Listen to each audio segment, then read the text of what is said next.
नमस्कार, आप देख रहे हैं टोटल टीवी। मैं हूं सौरभ जौहरी। हमारी खास पेशकश में आपका स्वागत है। लोकसभा चुनाव का सियासी रण सज चुका है।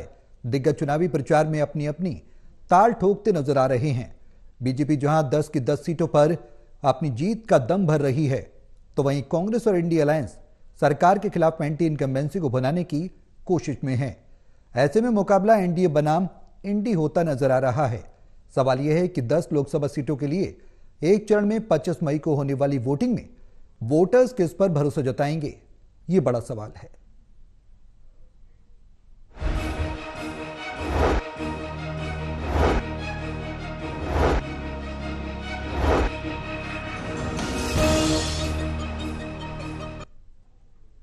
तो सियासी संग्राम में ताल सत्ता पक्ष और विपक्ष दोनों ठोक रहे हैं।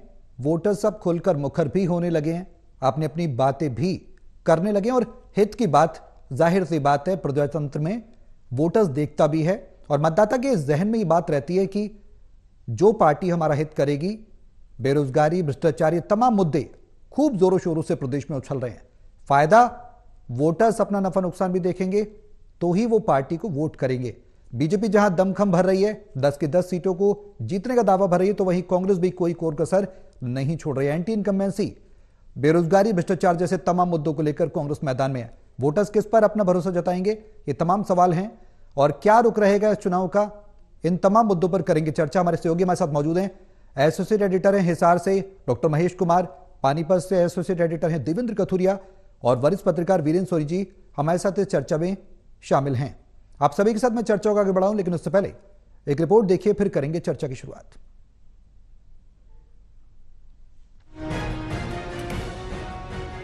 देश भर में इंडी और एनडीए गठबंधन की चर्चा और धुआं अब पूरे देश में उठ रहा है।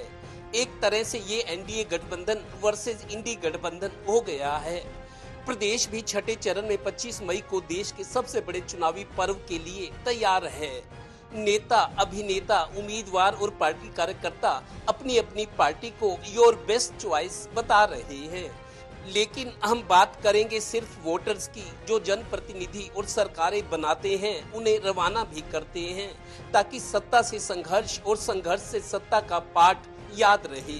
आज आपको प्रदेश के सबसे बड़े पार्क कहे जाने वाले ताऊ देवीलाल पार्क से सभी वर्गों की जनता जनार्दन से मिलाते हैं। सियासी दलों और नेताओं के अपने भाषण और दावे हैं, पर जनता के क्या मुद्दे हैं, बस इसी की बात। कांग्रेस आएगी, लगता है निराश हो सरकार से, इसीलिए ना। क्या दिखते क्या रही हैं जो आपकी जरूरतें थी, जिस तरह का माहौल आपको चाहिए था, क्यों नहीं मिला, क्या दिखते रही हैं? भ्रष्टाचार की वजह से ज्यादा परेशानी हो रही है लोगों को। सिवाय भ्रष्टाचार से और कुछ भी नहीं हो रहा, कुछ भी नहीं हो रहा। खाली भ्रष्टाचार भ्रष्टाचार, बिना पैसे कहीं कोई काम नहीं होता। मोदी जी का हमारे का जितने मतलब जहाँ चलो माहौल का हर इसका जितना जिसको दिक्कत आती है वो उसका परेशान है। हमें उस तरह की दिक्कत आई नहीं। और बीजेपी को वोट देंगे। इनके कांग्रेस के पास ऊपर बड़ा नेता कोई नहीं है, सही नेता नहीं है। मोदी के सिवाय कोई नेता अच्छा इनके पास है नहीं। अगर इसका चेहरा को बढ़िया उतार देते तो शायद पलटी लग जाती हमारी। गौरतलब है कि लोकसभा चुनाव अब ऐसे मोड़ पर आ गया है, कहीं रास्ते साफ हैं तो कहीं उबड़ खाबड़ हैं। कुछ भी हो सकता है सचमुच। आपकी उम्र को देख के तो आपने तो कई सरकारें बनाई और रवाना कर दी। अब क्या मूड क्या है पब्लिक का, आपका क्या मूड है? कांग्रेस का। कांग्रेस क्यों? क्योंकि विकास की सीढ़ियां शिक्षा से चढ़ती हैं, और 1947 के बाद पानीपत का ले लीजिए आप, कोई भी सरकारी कॉलेज नहीं था। और पिछले कांग्रेस के राज में 5 सरकारी कॉलेज खोले। गरीब आदमी अपने बच्चों को +2 तक तो पढ़ा देता है, कॉलेज में भेजते हुए बड़ा कतराता है, क्योंकि उसके पास खर्चा नहीं होता। ये बच्चों की मजबूरी है, क्योंकि यहाँ रोजगार नहीं रहा। सरकार ने रोजगार ही खत्म कर दिए। अब जब प्राइवेट फैक्ट्री नहीं रहेगा तो रोजगार कहाँ से आएंगे? अब सब कुछ तो इन रेल बेच दी, हवाई जहाज बेच दिए, रोडवेज बेच दी, बिजली बेच दी, मतलब छोटा क्या है। लोग एक दूसरे के एंटी होते हैं, लेकिन टांग तो खींचते ही है। हम तो शुरू से बीजेपी में रहे हैं। अब ऐसा लगता है वर्ल्ड में कि हमारा देश भी है कुछ, नहीं तो ऐसे ही था, गरीब देश गरीब देश गरीब देश। अब ऐसा नहीं लगता कि हमारा देश गरीब है, तो उन्नति कर रहा है दिन पर दिन। बेरोजगारी बहुत ज़्यादा हो रही है, युवाओं में रोष है। हमारा हरियाणा का युवा बाहर जा रहा है, ठीक है ना, घर पे जिसके एक बच्चा वो भी बाहर जा रहा है, यहाँ पे रोजगार नहीं है। सर सरकार ने बहुत अच्छा काम किया, झूठ बहुत ज़्यादा बोला, काम कम हुआ है। बाकी एजुकेशन, बेरोजगारी सबसे बहुत बड़ा इस बार का सबसे बड़ा मुद्दा जो है वो बेरोजगारी है। यूथ के लिए, हाँ जी, यूथ के लिए बेरोजगारी। सर यूथ को बिल्कुल बेरोजगार कर दिया सर। उसके बाद जितने भी इनके एक्शन थे वो बहुत बुरे थे, कोई अच्छा एक्शन नहीं था इनकी तरफ से। तो विकास लगता है, लेकिन विकास है नहीं। मिला जुला माहौल है, ऐसा नहीं है कि कोई भी मतलब कि बीजेपी की तरफ है या इंडिया अलायंस की तरफ है। तो मिला जुला माहौल है, सबके अपने व्यूज है। देवीलाल जी के नाम से ये खा रहे थे, हमारे दादाजी के देखो बेचारे वहाँ खड़े हैं, उनके पेंट भी न जंग लगा पड़ा उनकी मूर्ति को। तो टोटली ये पैसे कमाने के लिए आए हैं, पब्लिक का बेवकूफ बना रहे हैं। टोटली नाकाम सरकार रही है, हरियाणा के अंदर भी और सेंटर के अंदर भी। मतलब अब इस सियासी महाभारत का आखिरी चरण है। बड़े बड़े सूरमा जनता के सामने दलीलें, दावे और वास्ते परोस रहे हैं। बस अब कुछ दिनों की ही बात है, सब कुछ आपके सामने होगा। Haryana bureau, total news.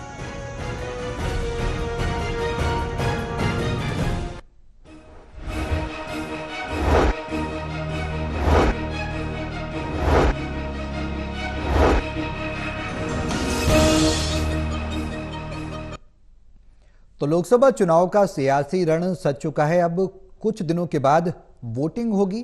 प्रदेश की 10 की 10 लोकसभा सीटों पर वोटर्स के मन में क्या है?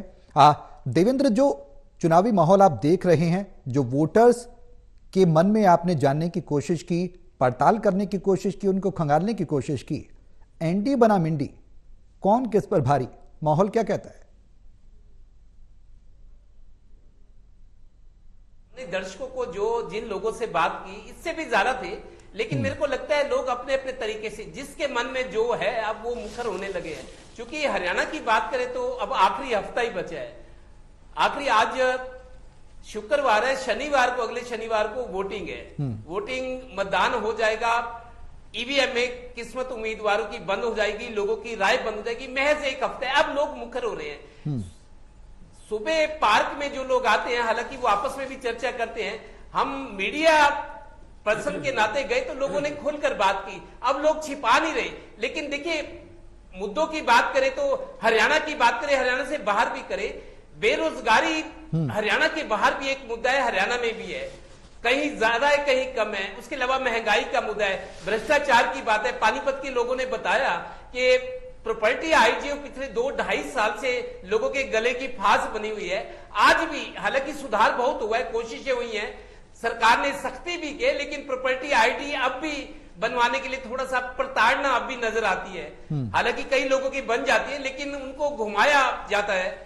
तो अभी मतलब जो ये दिखते हैं छोटी छोटी, आदमी दफ्तर में जाए, उसका काम हो जाए, उसकी सुनवाई हो, मतलब शांत मन से अपने घर आ जाए कि हाँ सरकारी दफ्तर में गया था, मेरा काम हो गया।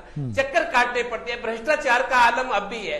भ्रष्टाचार हरियाणा में कम हुआ है, लेकिन खत्म नहीं हुआ। सरकार भी मानती है कि कम हुआ है, खत्म नहीं हुआ। लेकिन और बहुत सारी चीजें, महंगाई की बात है, बेरोजगारी है। और दूसरा, सौरभ, एक अच्छी बात मैं आपको ये बता रहा हूं ताकि सरकार तक पहुंचे। बीजेपी रूल स्टेट से देखिए, गुजरात है, महाराष्ट्र है, मुंबई, बहुत सारे लोग मेरे को मिलते हैं। महिलाएं कहती है कि हम रात को 12 बजे गहने पहनकर आइसक्रीम खाने जा सकती है मुंबई की सड़क पर। गुजरात की महिलाएं भी यही कहती है कि रात को 2 बजे महिला अकेली सड़क पर जाए, कोई सुरक्षा के कोई जोखिम नहीं है, कोई चिंता नहीं है। लेकिन हरियाणा में स्थिति आज भी कानून व्यवस्था की इसके उलट है।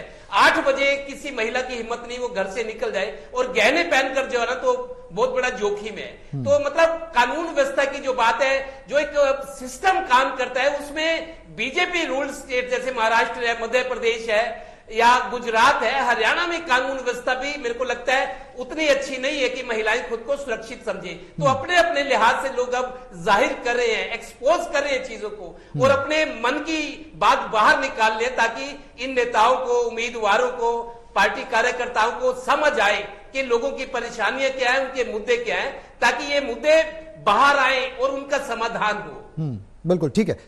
महेश, जो मौजूदा हालात हैं, अब समय क्योंकि बेहद कम बचा है, वोटर, जाहिर सी बात है, वोटर्स को अपने पाले में डालने की पुरजोर कोशिश तमाम दिग्गज नेता कर रहे हैं। प्रधानमंत्री नरेंद्र मोदी की भी जनसभाएं होने वाली हैं हरियाणा में। चुनावी समर को मजबूत करने के लिए। सवाल यही है कि आखिर इन मुद्दों का असर कितना पड़ता नजर आएगा। महेश, क्या लग रहा है, किस तरह की तस्वीर प्रदेश में बनती नजर आ रही है?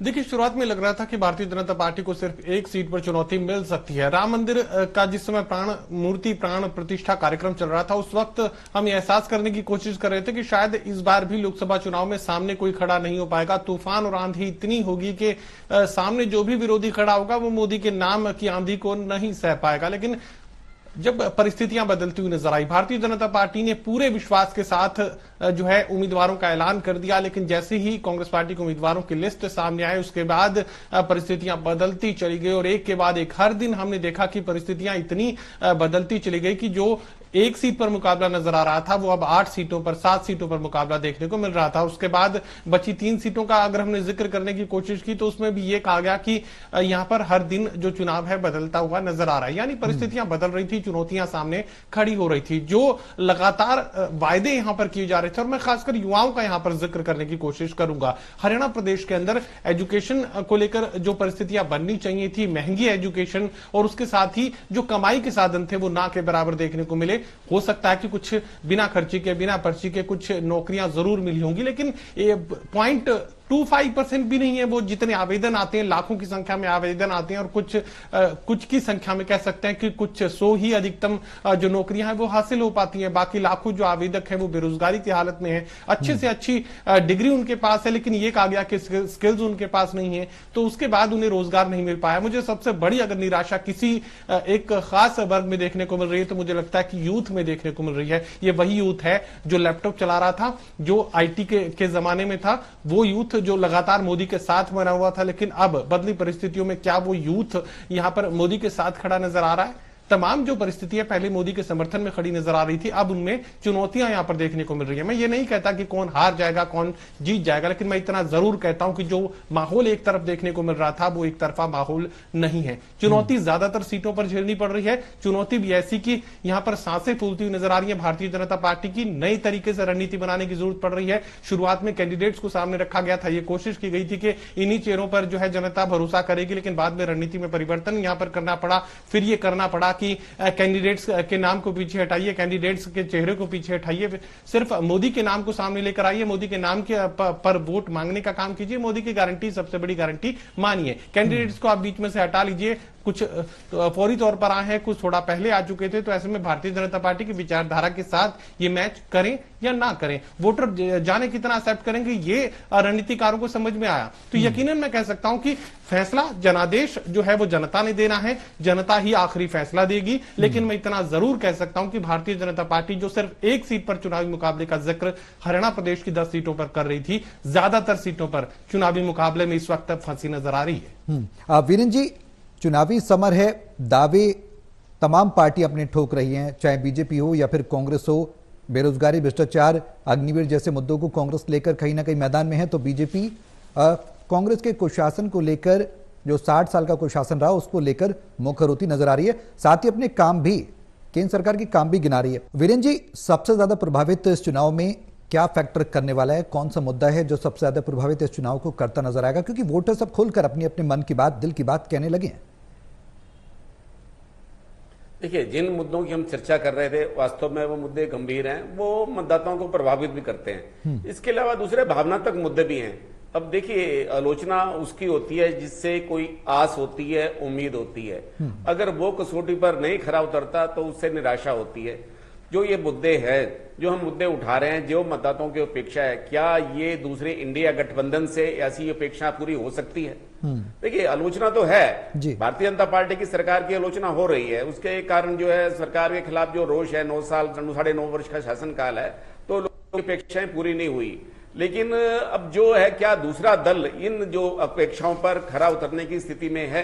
तो ये बात है। देखिए, भावनात्मक मुद्दे भी आएंगे। कल प्रधानमंत्री नरेंद्र मोदी जी का हरियाणा का दौरा है, 2 जनसभाएं हैं, 5 संसदीय क्षेत्रों को वो कवर करेंगे। तो निश्चित रूप से वो हरियाणा के साथ अपना भावनात्मक लगाव भी जोड़ेंगे कि हरियाणा का मैंने नमक खाया है, और हरियाणा के विपक्षी दलों पर प्रहार भी करेंगे, परिवारवाद, भ्रष्टाचार, इस पर भी निशाना बनाएंगे, सोनीपत में रोड शो भी करने वाले हैं। तो कुल मिला के ये देखिए कि नरेंद्र मोदी जी की जो जनसभाओं के बाद जो है स्थिति बदलनी चाहिए। हरियाणा के भारतीय जनता पार्टी निश्चित रूप से इस बार डरी हुई है। डरी हुई कारण का उसका कारण है कि इस बार विपक्ष हावी है। मतलब पहले भारतीय जनता पार्टी डरा देती थी, इस बार भारतीय जनता पार्टी खुद डरी हुई है। कारण 10 सीटों जीतने का दबाव है, 11 सीटें कह सकते हैं, एक तो विधानसभा का उपचुनाव भी है। तो भारतीय जनता पार्टी का ये दबाव तो है ही है, लेकिन भारतीय जनता पार्टी ने चुनाव के समय में जो है लीडरशिप चेंज कर ली, उसका क्या लाभ मिला? तो कुछ का कोई लाभ नहीं मिला। हालांकि देखिए अब भारतीय जनता पार्टी का जो मुद्दा आएगा, अब देखिए अब मुस्लिम समाज है, ये बात बड़ी स्पष्ट है कि मुस्लिम समाज पूरा हरियाणा में संगठित हो गया है। चाहे वो किसी गांव में छोटी संख्या में है, चाहे नूह जैसी बड़ी संख्या वाले इलाके हैं, तो मुस्लिम समाज पूरी संगठित है। वो भारतीय जनता पार्टी के पक्ष में वोट नहीं दे रहे, वो कह रहे हैं कि हमने भारतीय जनता पार्टी के खिलाफ देना है। तो एक उनका एक मत बना हुआ है। तो इसलिए भारतीय जनता पार्टी को अब सभी वर्गों का समर्थन प्राप्त करना है, दूसरे वर्गों का भी समर्थन लेना है। तो भारतीय जनता पार्टी अपने स्तर पर प्रयास कर रही है। लेकिन ये स्थिति क्यों पैदा हुई? अगर हरियाणा के अंदर जो है भारतीय जनता पार्टी के खिलाफ वातावरण है, चाहे जनप्रतिनिधियों के कारण है, तो क्या ये रोष पहले दिखाई नहीं दिया?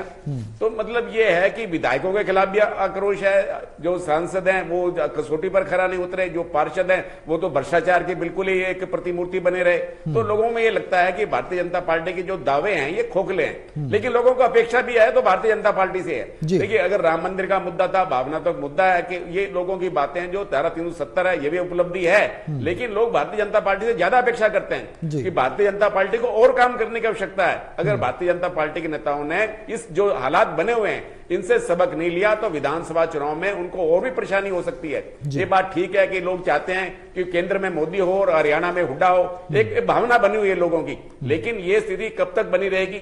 अगर आप जो है हरियाणा के अगर कार्यकर्ताओं को भी संगठित नहीं कर पाएंगे, भारतीय जनता पार्टी अपने निराश कार्यकर्ता हैं उनको भी आप अगर सक्रिय नहीं कर पाएंगे, और जनता के बीच भी देखिए ये बात निश्चित है कि लोग कहते हैं कि भारतीय जनता पार्टी के नेताओं को अहंकार का शिकार हो गए जी, क्योंकि उनको लगता था कि मोदी ही सब कुछ है। अब देखिए पहले तो ये होता था कि सभी एमपी इकट्ठे होकर जो है पीएम का चुनाव करते थे, और अब तो है कि पीएम जो है वो मिलकर जो है पीएम अकेले ही जो है एमपी बनाते हैं। मतलब नरेंद्र मोदी के कारण ही लोग जो है सांसद का चुनाव जीतते हैं। पिछली बार तो लहर थी, इस बार तो कोई लहर नहीं है, इस बार तो रोष भी है। देखिए गांव में स्थिति भारतीय जनता पार्टी के खिलाफ है, ये साफ दिखाई दे रहा है, लेकिन शहरों में स्थिति भारतीय जनता पार्टी के लिए सुखद है। तो इसलिए भारतीय जनता पार्टी जो है चुनाव का परिणाम जो है अपने पक्ष में कर सकती है। ये बात है कि कुछ कार्यकर्ताओं के जो हौसले हैं वो उतने बुलंद नहीं है, क्योंकि उनमें उत्साह का नहीं है। उसका उत्साह का कारण ये है कि उनकी कहीं पूछने, उनको जो लीडरशिप ने कहीं उनको महत्व नहीं दिया, और उनके कार्यकर्ताओं के जो उचित काम थे वो भी नहीं हुए। तो इसलिए एक निराशा का भाव बना हुआ है। कुल मिला के देखा जाए तो भारतीय जनता पार्टी और कांग्रेस में मुकाबला तो है ही है। देखिए पहले तो एक तरफा मुकाबला माना जा रहा था, अब वो स्थिति है नहीं। वो स्थिति अगर बनी है तो उसका कारण भारतीय जनता पार्टी खुद है। मैं तो पहले दिन से कहता रहा हूं कि अगर ये आज हालात हैं तो इसके लिए भारतीय जनता पार्टी के नेता स्वयं दोषी है, उनको आत्मविश्लेषण करना चाहिए। वीरेंद्र जी, जिस तरीके से महेश ने भी जिक्र किया कि पहले कैंडिडेट के आधार पर दावा ठोका जा रहा था, लेकिन अब प्रधानमंत्री मोदी को प्रोजेक्ट किया जा रहा है, इसका कितना फायदा बीजेपी को होगा, या यूं कहें कांग्रेस को क्या इसका नुकसान होगा? क्योंकि चुनाव में वोटर्स किस तरह से मन बनाएंगे, किस तरीके का मन परिवर्तन होता हुआ नजर आएगा? देखिए एक बात है बड़ी स्पष्ट, मतदाताओं में चुनाव के प्रति कोई उत्साह नहीं है। आम मतदाता का मानना है चाहे भारतीय जनता पार्टी हो चाहे कांग्रेस हो, कोई विशेष अंतर नहीं है। भारतीय जनता पार्टी ने जिस तरह से दूसरे दलों से आए हुए नेताओं को गले लगाया है, चाहे वो किसी भी छवि थी, चाहे उनकी कैसी भी छवि थी, लेकिन भारतीय जनता पार्टी ने जिस तरह उनका स्वागत किया तो आम कार्यकर्ताओं को पीड़ा हुई, जनता को भी।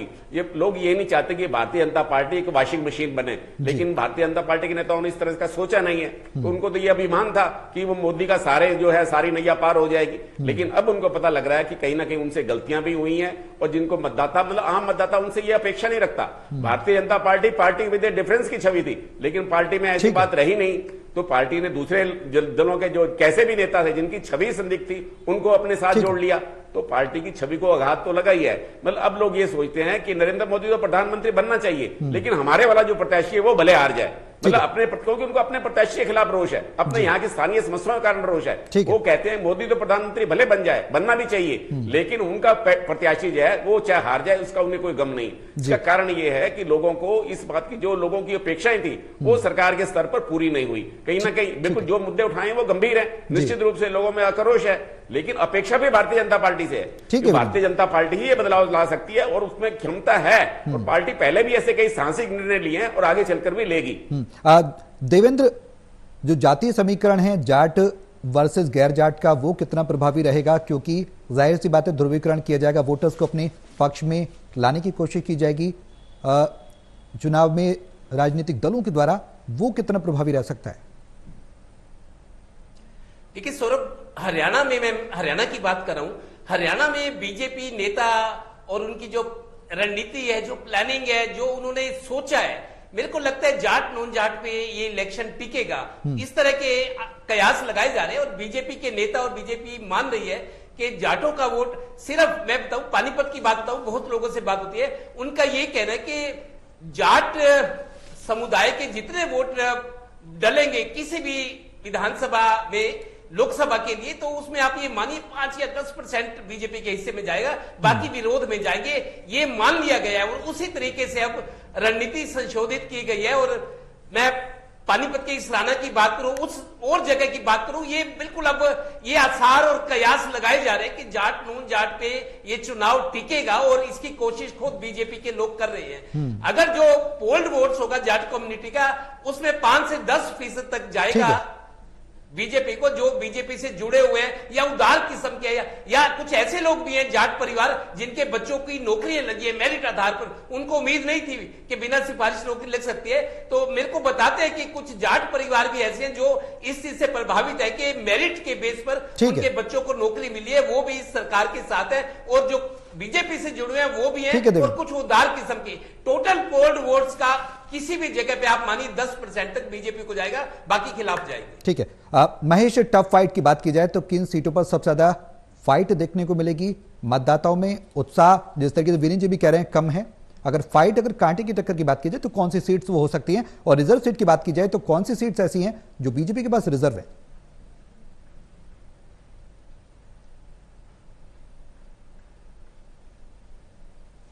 देखिए, मैं शुरुआत अगर करूं तो सिरसा सीट कह सकते हैं कि कड़ी चुनौती यहां पर झेलनी पड़ सकती है और काफी सुखद स्थिति में इस वक्त कांग्रेस पार्टी सिरसा लोकसभा सीट पर नजर आ रही है। उसके बाद जिक्र हिसार सीट का करूं तो कांटे की टक्कर इस वक्त देखी जा सकती है। शहरी क्षेत्र में अगर आप आंकने की कोशिश करेंगे तो फिर भारतीय जनता पार्टी काफी भारी आपको नजर आएगी, लेकिन शहरी क्षेत्र से बाहर निकलते ही ग्रामीण क्षेत्र में जब आप जाएंगे तो फिर आपको कांग्रेस पार्टी का जो वर्चस्व है वो वहां पर देखने को मिल सकता है। जिक्र में साथ लगती भिवानी लोकसभा सीट का करूं तो यहां पर गैर जाट कैंडिडेट दिया गया और दरअसल कांग्रेस पार्टी पहले से जानती थी कि इलेक्शन को जाट और गैर जाट में तब्दील किया जाएगा। यही सबसे बड़ी वजह रही कि यहां पर जाट कैंडिडेट्स की संख्या को ही कांग्रेस पार्टी ने घटाने का काम किया। अगर जाट कैंडिडेट्स की संख्या का मैं जिक्र करूं तो रोहतक सीट पर दीपेंद्र सिंह हुड्डा और हिसार सीट पर जेपी, सिर्फ 2 ही सीटों पर यहां पर जाट उम्मीदवारों को उतारने का काम किया गया है। तो ऐसे में जाट और गैर जाट, चूंकि अगर सामने आपके जो चेहरा है वो अगर गैर जाट है तो फिर जाट और गैर जाट में हिस्सेदारी जो है वो आसान नहीं रहती है भारतीय जनता पार्टी के लिए, और ये रणनीति पहले से कांग्रेस पार्टी ने तय कर दी थी।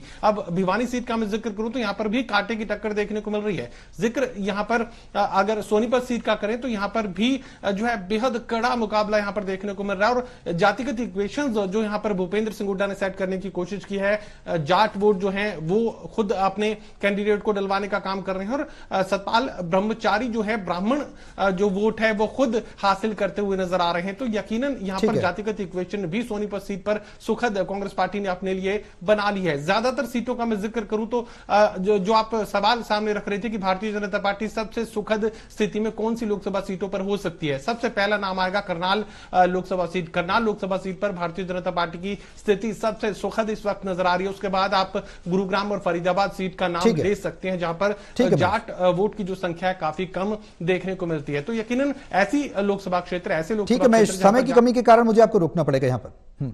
चलिए, बहुत शुक्रिया आप सभी का हमारे साथ इस चर्चा में शामिल होने के लिए। मेरे साथ इस खास पेशकश में अभी के लिए बस इतना ही। नमस्कार।